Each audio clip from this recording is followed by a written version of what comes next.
Sopir angkot dalam kota Ambon minta kuota penumpang ditambah.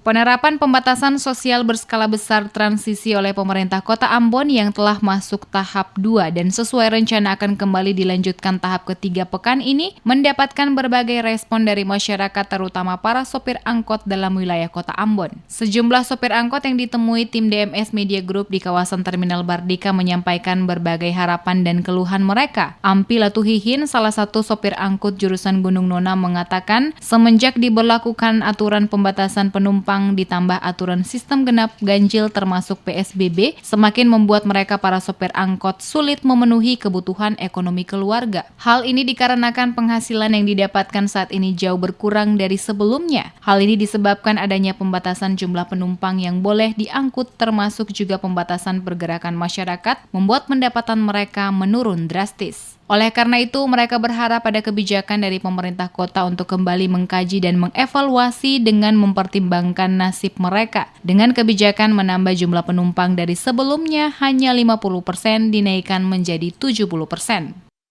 Penumpang mata pencarian menurun. Setoran juga satu hari paling 100 dan sampai 125 lagi 100. Lalu mengenai penumpang ini, aku minta tambah juga.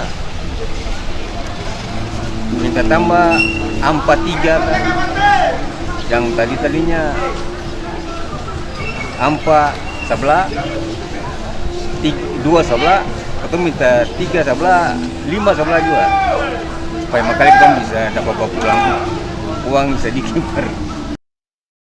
Hal yang sama juga dikatakan Noce Kakaneki, salah satu sopir angkot jurusan Hunut. Menurutnya selama ini pembatasan jumlah penumpang dan sistem ganjil genap telah memberikan dampak cukup besar bagi pendapatan mereka para sopir angkot dalam wilayah kota Ambon. Untuk itu, mewakili rekan-rekan para sopir angkot yang lain, dirinya mengharapkan ada kebijakan wali kota Ambon untuk sedikit melonggarkan jumlah penumpang yang bisa diperbolehkan naik pada setiap angkot, di mana saat ini hanya 5-6 orang bisa ditambah menjadi 8 orang setiap angkot.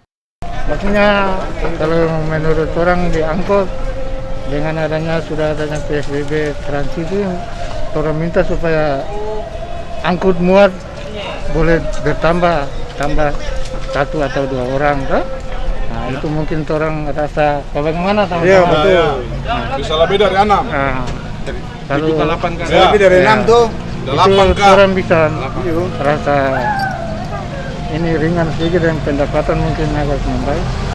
Sejak pandemi COVID-19 melanda kota Ambon hingga pemerintah mengambil sejumlah kebijakan mulai dengan melakukan pembatasan sosial masyarakat dari yang kecil hingga berskala besar telah mengakibatkan perekonomian masyarakat di kota Ambon sangat berdampak, terutama mereka para sopir angkot maupun pedagang. Banyak langkah telah dilakukan pemerintah provinsi hingga kota Ambon mulai dari penerapan PSBB tahap 1 dan tahap 2, dilanjutkan dengan PSBB transisi tahap 1 dan 2 yang kemudian direncanakan akan kembali diperpanjang PSBB transisi tahap 3, tetapi kota Ambon masih dalam status zona merah.